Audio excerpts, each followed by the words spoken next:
क्या 20 जून को दिल्ली में एक मंदिर में गई थी राष्ट्रपति द्रौपदी मुर्मू? क्या वो बिन बुलाए मेहमान थी और इसलिए उनको मंदिर परिसर के अंदर नहीं जाने दिया गया? जी हाँ, आप बिल्कुल ठीक सुन रहे हैं, ये मैं नहीं कह रहा हूँ।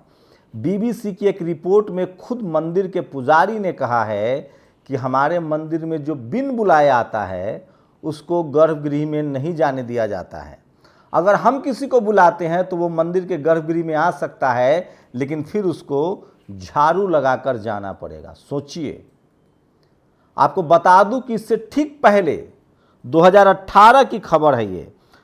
18 मार्च 2018 में उस समय के तत्कालीन राष्ट्रपति रामनाथ कोविंद, वो भी शेड्यूल कास्ट से आते थे, वो भी जब मंदिर गए थे, राष्ट्रपति जब गए थे तो उनको भी मंदिर में नहीं जाने दिया गया था। उसके बाद उन्होंने उसी समय अरविंद नाम के जो जिला कलेक्टर थे उनसे आपत्ति जताई थी। राष्ट्रपति भवन से भी आपत्ति दर्ज कराई गई थी, लेकिन उस पर कोई कार्रवाई नहीं हुई। और अब जो दिलीप मंडल ने जो सोशल मीडिया पर पोस्ट डाला था, उन्होंने लिखा था कि देश की राजधानी दिल्ली में किस तरह से 20 जून को राष्ट्रपति महामहिम द्रौपदी मुर्मू एक मंदिर जाती हैं, उनको अंदर नहीं जाने दिया जाता है। अब मंदिर का बयान भी सामने आ गया है। बीबीसी रिपोर्टर के हिसाब से मंदिर के पुजारी ने कहा है, सनातन पारी नाम है उसका, उसने कहा है कि हम जिसको बुलाते हैं, आमंत्रण देते हैं, वही अंदर जाएगा, बिन बुलाए मेहमानों को हम अंदर जाने नहीं देते हैं। दरअसल दिलीप मंडल ने कहा है कि अगर ये बात सच नहीं है तो फिर आप जगन्नाथपुरी मंदिर में ही राष्ट्रपति को जाने दीजिए। लेकिन तमिलनाडु में ठीक इसके उलट हो रहा है। आपको पहले ही बता दूं कि तमिलनाडु के मद्रास हाई कोर्ट ने साफ साफ कहा है कि किसी के भी साथ मंदिर जाने पर रोक टोक नहीं हो सकती, और यहाँ तक कि पुजारी बनने पर भी रोक टोक नहीं हो सकती है। आपको बता दूं कि राजस्थान सरकार ने 20 में से 3-4 मेघवाल समाज के, मीना समाज के और गुर्जर समाज के पुजारी बनाए, तो विप्र समाज फाउंडेशन जो ब्राह्मणों का संगठन है उसने विरोध किया है। उनका कहना है कि पुजारी सिर्फ ब्राह्मण ही हो सकता है जो पेट से, ब्राह्मण समाज के पेट से पैदा हुआ हो। तो सोचिए कि जो हिंदू एकजुटता की बात कही जा रही है, हिंदू धर्म के दूसरी जातियों के लोग पुजारी नहीं बन सकते हैं, गर्भगृह में भी जाएंगे, इसका फैसला वहाँ का पुजारी करेगा। मतलब साफ है कि हिंदू धर्म के जो सारा कंट्रोल है, चाहे वो भगवान हो या दान पेटी हो या मंदिर प्रशासन हो, उस सब पर सिर्फ ब्राह्मण समाज का। और क्या आप इससे सहमत हैं? कि सरकार तो सहमत नहीं थी, उसने पुजारी बना दिए। अब तमिलनाडु की सरकार ने जो किया वो सुनिए। छोटी सी सूचना है, तमिलनाडु में एक बड़े मंदिर के पुजारियों ने एक दलित महिला को मंदिर में घुसने से रोका और बदसलूकी की। सरकार इस समय उस मंदिर को अपने विभाग के कब्जे में ले रही है। मतलब साफ है कि पेरियार की धरती पर यह सब नहीं चलेगा। 20 priest of Tamil Nadu temple booked under SC/ST act for stopping Dalit women from praying. मतलब 20 पुजारियों को SC/ST एक्ट के तहत मुकदमा दर्ज किया गया है और उनसे सवाल पूछा जा रहा है कि आप क्या करेंगे। वहीं मंदिर के नाम पर राजनीति भी तेज है। आपने देखा था कानपुर में किस तरह से बीजेपी की महिला मेयर जो ब्राह्मण समाज से हैं, मछली वाले, चिकन वाले, मटन वाले का उन्होंने दुकान साइड कर दिया था, बंद करवा दिया।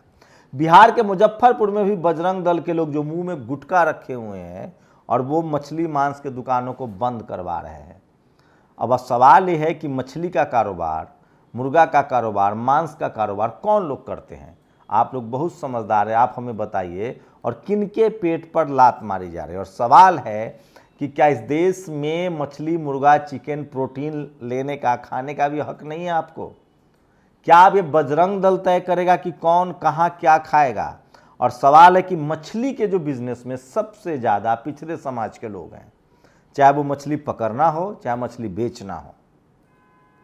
मैं फिर कह रहा हूँ, खाने के मामले में जो प्रोटीन डाइट है इस देश में, अंडा हो, मटन हो, चिकन हो, ये सब लोग कौन खा रहे हैं ये भी आप बताइए जाति में। क्या ये दलित, पिछड़े, आदिवासी, किसान खा रहे हैं? और अगर हिंदू धर्म में मांस मछली का सेवन वर्जित है तो फिर हिंदू धर्म के जो लाभार्थी लोग हैं वो छोड़ क्यों नहीं देते हैं? सबसे बड़ा सवाल ये है। तो आप सोचिए कि एक मंदिर का पुजारी कहता है कि कि मैंने राष्ट्रपति महामहिम को आमंत्रित ही नहीं किया था।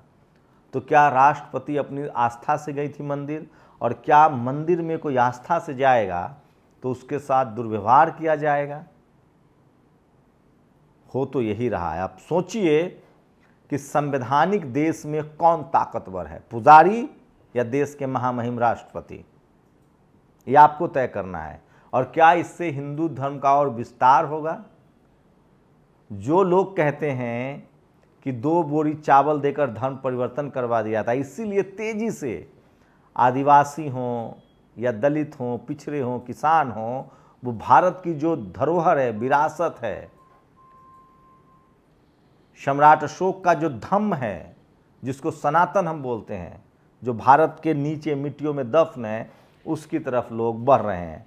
तो ये है हिंदू धर्म की सच्चाई कि आप भले राष्ट्रपति हों, लेकिन आपको मंदिर के बाहर से दर्शन करके जाना होगा। अब तो ये फैसला उन तमाम हिंदुओं को करना है कि क्या वो इससे सहमत हैं या असहमत हैं। हिंदू धर्म में पुजारी सिर्फ ब्राह्मण होगा, ये विप्र समाज की मांग है। हिंदू धर्म में मंदिरों में दलित दर्शन नहीं कर सकते हैं, पुजारी बनना तो दूर की बात है, तमिलनाडु की घटना है।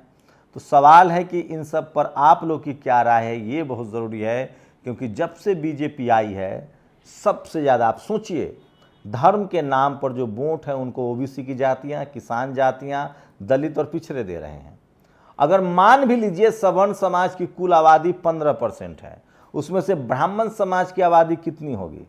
3%, 4%, 5%, जो भी हो।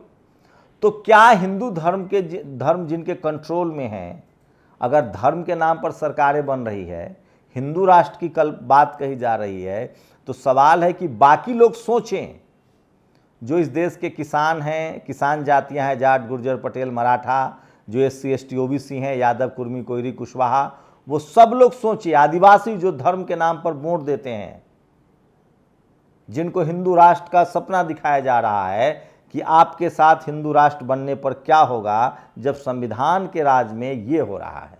आप पुजारी नहीं बन सकते हैं। राजस्थान सरकार ने पुजारी बनाया, 20 में से 3-4 SC ST OBC को, उसको लेकर विवाद हुआ।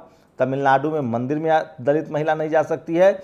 और यहाँ तक कि देश की राजधानी दिल्ली में भारत की प्रथम नागरिक राष्ट्रपति द्रौपदी मुर्मू, पुजारी का कहना है चूंकि वो बिन बुलाए मेहमान थी, इसलिए वो मंदिर के अंदर नहीं जा सकती हैं। तो आप लोग बताइए कि क्या धर्म के नाम पर आप लोग वोट देते हैं, क्या उस धर्म में आपकी कितनी भागीदारी है? और जब इस देश के महामहिम राष्ट्रपति के साथ ऐसा हो सकता है, तो बाकी नागरिकों का क्या? और वैसे आपको बता दूं कि सावन के महीने में अगर आप काशी विश्वनाथ का दर्शन करना चाहते हैं तो फीस में मामूली बढ़त की गई है। शुक्रिया। नेशनल दस्तक की आपसे गुजारिश है कि अगर इसको बचाना चाहते हैं तो नेशनल दस्तक को सब्सक्राइब करने के लिए रेड कलर के सब्सक्राइब बटन को दबाएं, फिर बेल आइकन की घंटी दबाएं। नेशनल दस्तक को बचाने के लिए बहुत जरूरी है कि हर खबर को शेयर करें, लाइक करें, कमेंट जरूर करें।